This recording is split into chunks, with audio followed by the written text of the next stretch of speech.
guys. Let's shift gears to Pro Stock and talk about those parachutes. Well, they got to stop those cars too. They're running over 200 miles per hour, and they have 2 parachutes. Most Pro Stock cars will pull both of them to deploy it to try to keep the car straight.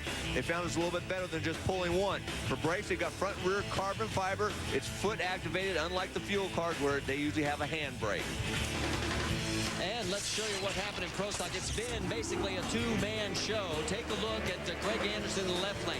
Kurt Johnson goes 7:23. That would have been a new track record, but Anderson goes 7:21 in session number 2 at 191.38 miles an hour. Both ends, new track record. And then Greg does better even earlier today. 7.205, 191 again. He lowers his own track record, and KJ was the only other driver to step it up also in that session. He ran a 7:22, and you see him in the number 2 spot. Everybody else ran slower in that earlier session today. On down to the bump spot of 7.293 with Terry Adams. And as we get ready for this run, it's Barry Grant and Mark Powick. Both these guys not in the field right now.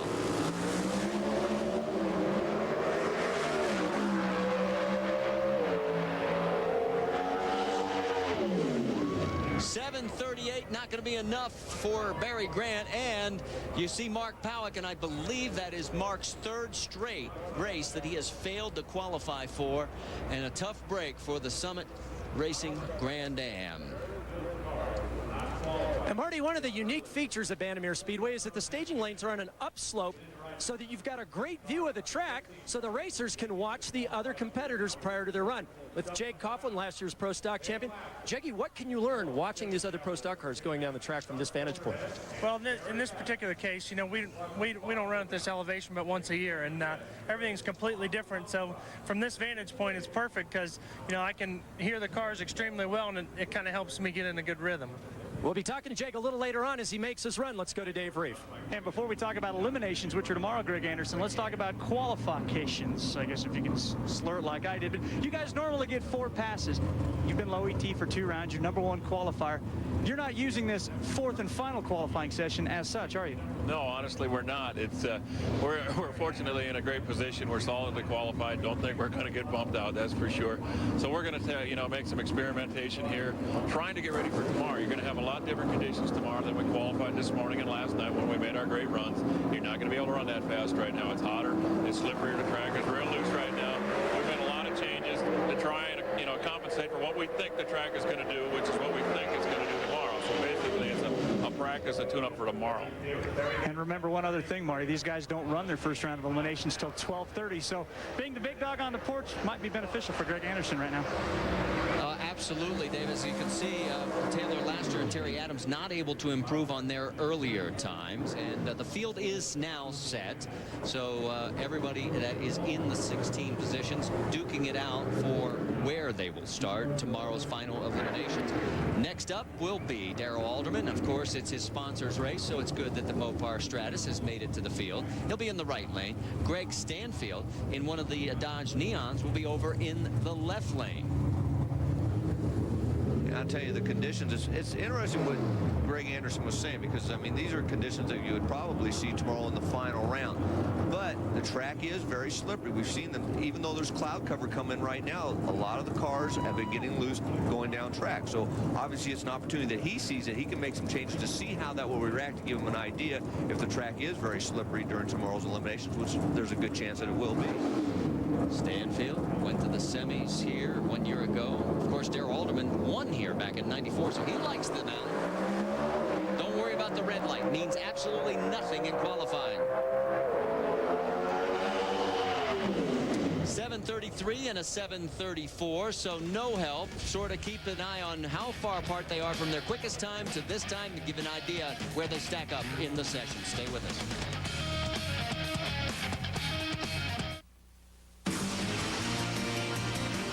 Speed World event qualifying for round 13 of the NHRA POWERade Drag Racing Series, brought to you by New Quaker State, the power to reduce friction.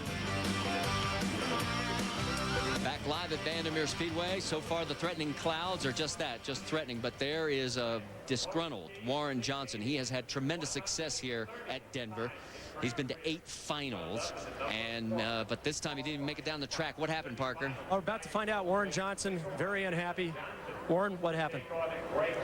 Somebody had their head up their butt and didn't tighten the water fittings. That's all. We changed the motor in there, and they just didn't follow through on a normal procedure. One of those things. I guarantee you, when you work for Warren Johnson, you make those kinds of mistakes, you may not be working for long.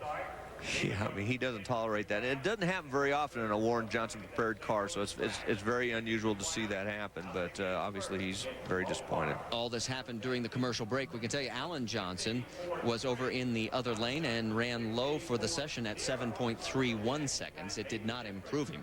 But we've got a little cleanup here as we're live at Vandermeer Speedway. And don't get too close with that camera. Warren might just bite it off. We're coming back.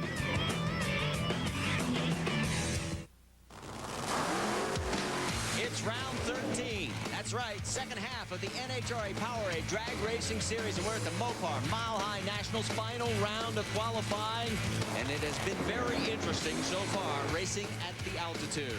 Let's take a look at the Pro Stock qualifying as it shakes out right now. Greg Anderson with that new track record at 7.205. Look at some of the names that are in the show right now. Troy Coughlin, George Marnell. These guys have been struggling to make the field. And then you see Warren Johnson, who just had his problem all the way down to Terry Adams at 7.293. He's on the bump. He'll stay there. And there you see Jake Coughlin Jr. He's in the car. Let's see if we can chat with him while he's getting ready to go here. Jake, this is Marty Reed. Do you hear me? Got you, Marty. Go ahead.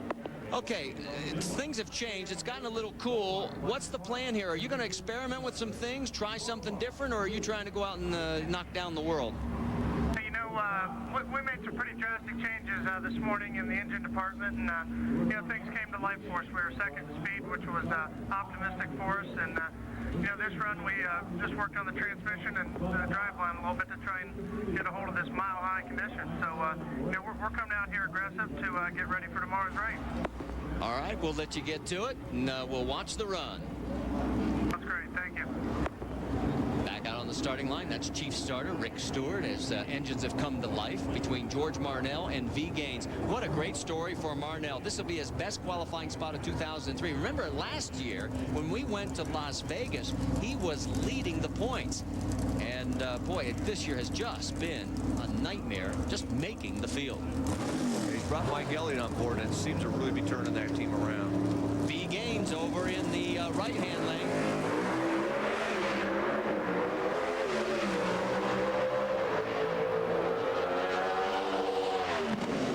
And a 7:30 for V. Gaines and a 7:32 for George Marnell, and that is the quickest run of the session. So V. Gaines, who has his best qualifying spot so far since Las Vegas, in the number 12 position, is low for the session. And uh-oh, somebody just whispered in my ear that we may be getting a few sprinkles. I hope that's all it is.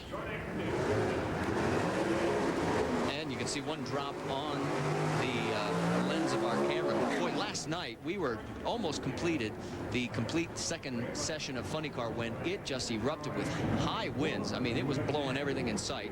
Straight line winds up to 70 miles an hour. Canceled the rest of the evening, and everybody was just trying to hold on to whatever they could to keep from being blown away. Mike Edwards won here last year in Pro Stock, and Bruce Allen, of course, in the right lane, has had a lot of time up here on the mountain. For Mike, that win here last year was the last time he made it to the winner's circle. Let's check in with Dave Reef. Down with Kurt Johnson for a quick and simple explanation about how these cars get down the racetrack with regards to shifting gears and transmissions. Kurt? This being a G-Force 5-speed transmission, basically you pull it back, that being in neutral, that puts it in reverse after the burnout. Come back, pop it in low gear, you push it ahead, let the clutch out, pull it in second, push it in third, pull it in fourth, push it in fifth, and by then the AC Delco Chevrolet is running 205 miles an hour. That's a lot of pushing and pulling. Yeah, just make sure you get it in the right order. And we thank Kurt for giving us the description. So let's go back out onto the track, and Mike Edwards and Bruce Allen.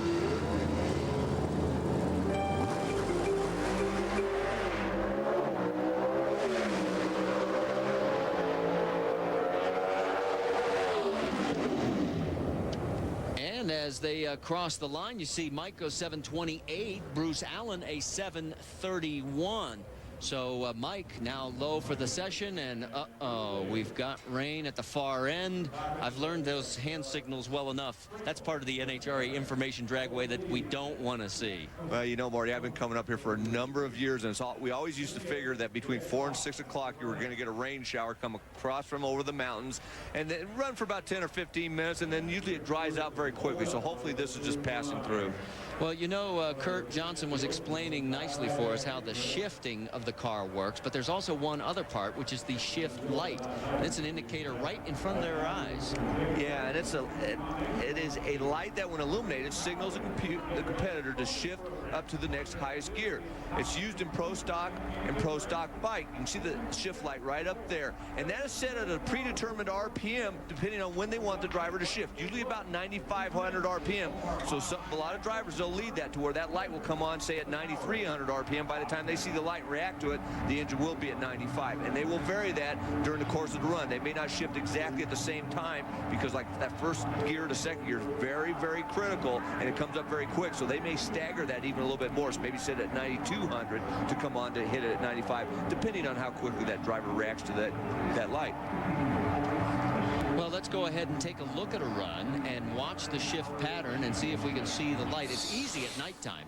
But this is earlier with on board with Jeg Coughlin Jr. You've seen, like Kurt Johnson talked about, it's just a matter, once they get in first gear, they pull it back to second, push it forward to third, back to fourth, then again to fifth into high gear going into the lights.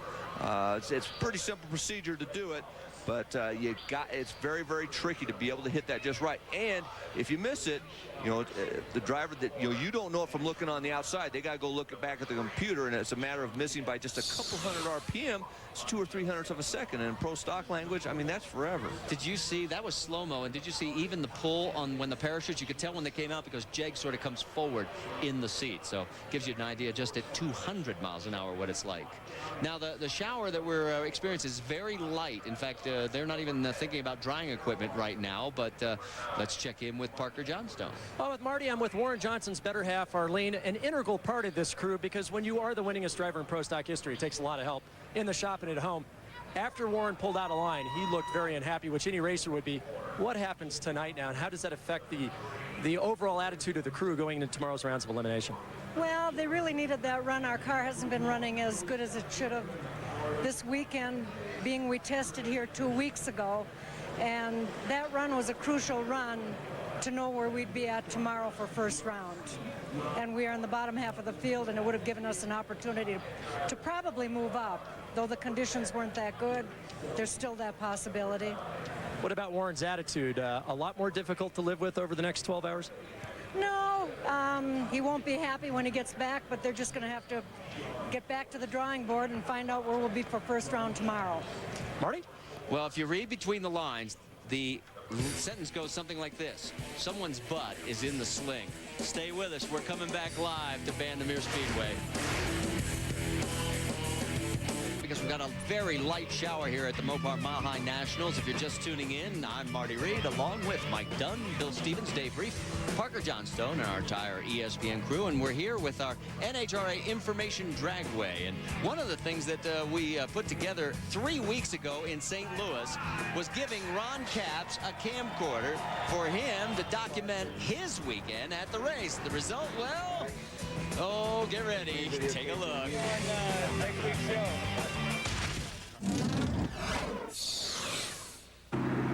I have to go see Taylor. He's upset that I'm leaving. What's wrong, honey? You mean you called me on my kickball 3? Okay. What's wrong? Say bye-bye. Bye-bye, Dada. Bye-bye. Bye. I'm very spoiled, by the way, to be right. John, you'll be doing, what's our departure time? Approximately top of the hour. Thank you, sir.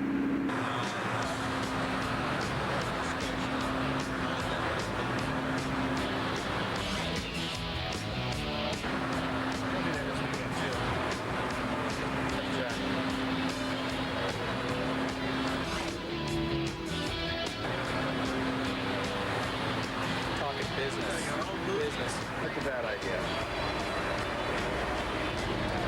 Isn't he pretty? As you can see, they're very serious at work in there. To ESPN, I love you so much, okay? You're crazy. I love you. Right here.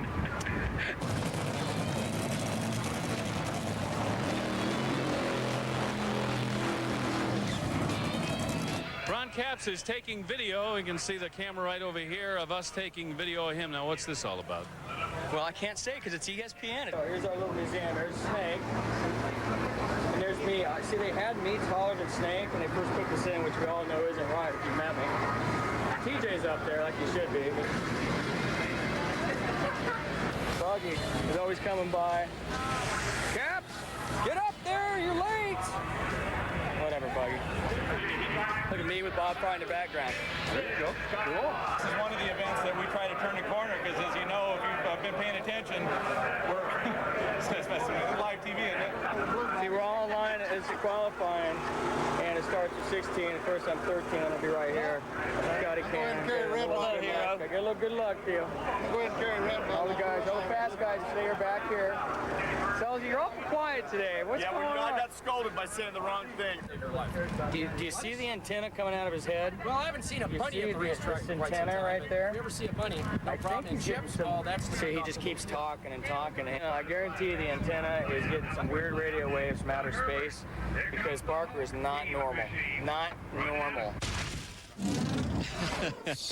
The Caps Cam, and we're going to have more of that throughout the weekend. Now we have another email from Bob Sodaro from Kingman, Arizona, and he wants to know on our information dragway who gets the money from a win in the pro classes, the driver or the owner.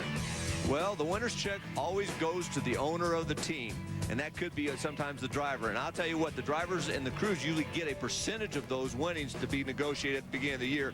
And it's funny, you know, every time I went to negotiate, my numbers were always off from what the owner thought I should get. Let's go to that man, crazy Parker Johnstone. Well, Marty, I'm going to take that comment about not being normal as a compliment. I don't think anybody in racing is quite normal. We're down with Kurt Johnson, #2 qualifier so far.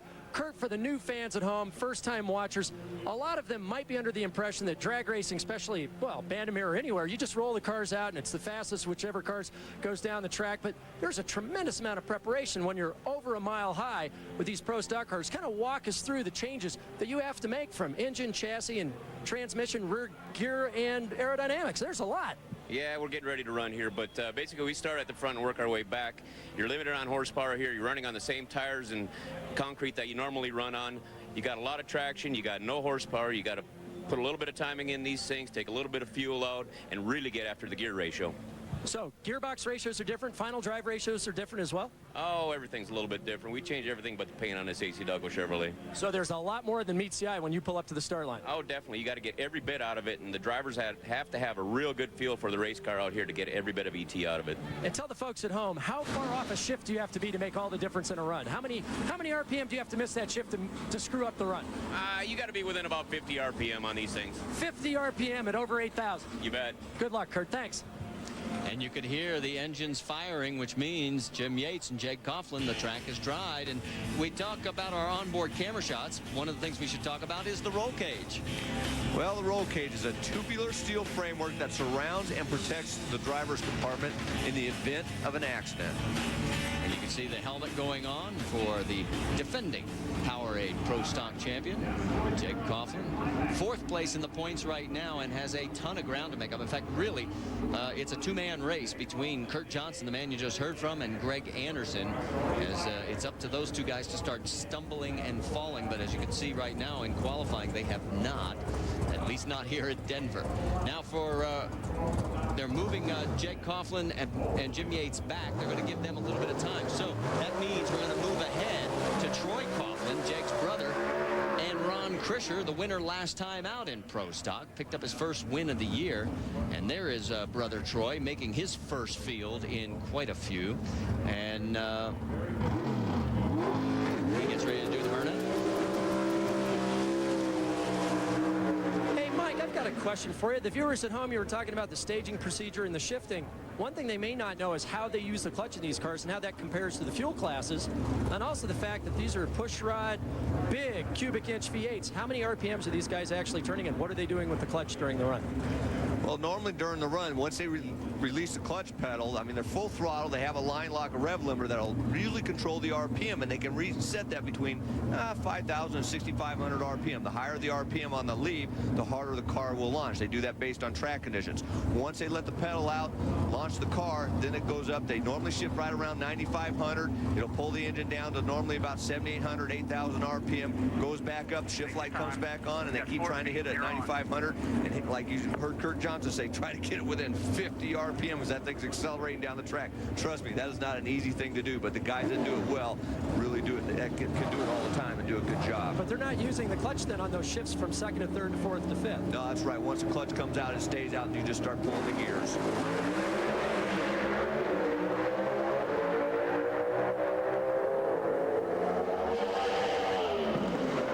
Well, Ron Krischer, 7:28. 30 with an 8, 189.10. Well, you heard Jake Sr. say 6:30. He wishes it was a 6:30. 7:30 is the actual. We'll tease him about that a little bit later. As you can see, Krischer with the quickest run of the session right now with that last pass. And that'll bring us now to Greg Anderson and Kurt Johnson. Now, you saw just before the start of that last run, one of the crewmen on Ron Krischer's car checking the wheelie bar. And the wheelie bar is attached to the back of a vehicle, and it is designed to prevent excessive lifting of the vehicle's front wheels. Now, in Pro Stock, you're going to see, like we talked about, Marty, they measure the rear wheelie bars because they'll stagger. They'll usually run that right wheel down just a little bit lower to compensate for the torque of the engine. It wants to lift the left front up. So consequently, they'll lower that right one to level that front end up to keep the car going straight. Because remember, when they let the clutch out, it carries the front end. It's not in the air, so the driver has no way to steer it. So the wheelie bars are actually steering the car for probably the first 40 to 50 feet of the run. These two, as we mentioned, the class of the field this weekend and all season long.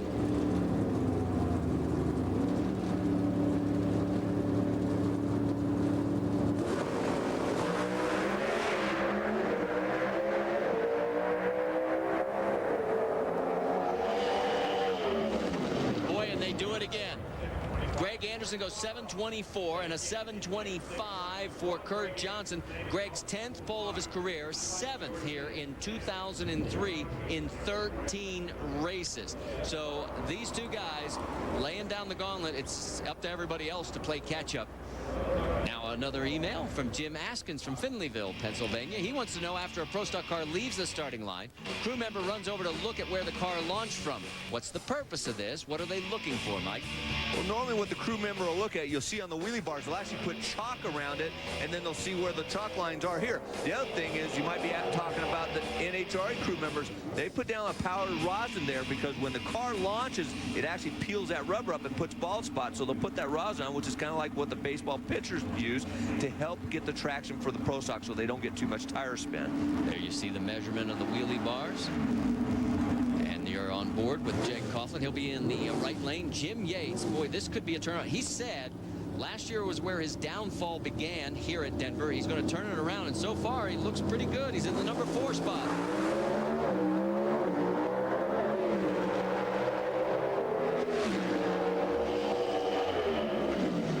Jag goes 7:25. 7:25 with a 9, 190.24. So that is 3rd quickest for the session. There is Jake Sr. Definitely overrated low gear a little bit, but felt just awesome everywhere. I think we're definitely on to a good changes. So, good changes. He said he overran first gear. So let's talk about that. Well, and I think that's what we're talking about with the shift light. You got to hit that thing. He felt that possibly that shift light came on a little bit before he pulled the gear. So consequently, he ran it out a little bit low gear, which cost him a little bit of elapsed time. Still a great run, 7:25 in these conditions. He couldn't have missed it by too much because, you know, Jed Coughlin's the best there is at hitting those gears. And let's not sell Jim Yates short because his 7:27 was 4th quickest of the session. So the man who won here in 96 and 97 may have his A game intact.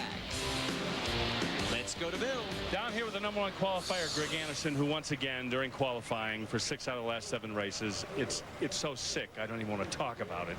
But what I do want to ask you, I am am fascinated by the fact that Pro Stock cars never really hook up. The tires are spinning the entire run. That is very, very true. You really can't imagine what they feel like inside of them. You just got to kind of glide them with your fingertips because they're like, yeah, they feel like they're on air. You can feel the tires spinning and shaking, vibrating around. But the crazy thing is, if you try to hook them up too much and you lug that tire down, they just don't run as good. It's kind of Goodyear designed this tire to recover from spin, but they need some limited spin to run good. That's how the tire was designed, and that's how we have to run them to run our fastest, but sometimes they're not too comfortable that way. Another fantastic qualifying performance by Greg Anderson. It absolutely is. Take a look. The arrow indicates who has lane choice for tomorrow. Some interesting matchups. Numbers 1 and 3 in the points on the left side, and there's numbers 2 and 4 being Kurt Johnson and Jake Coughlin over on the right side.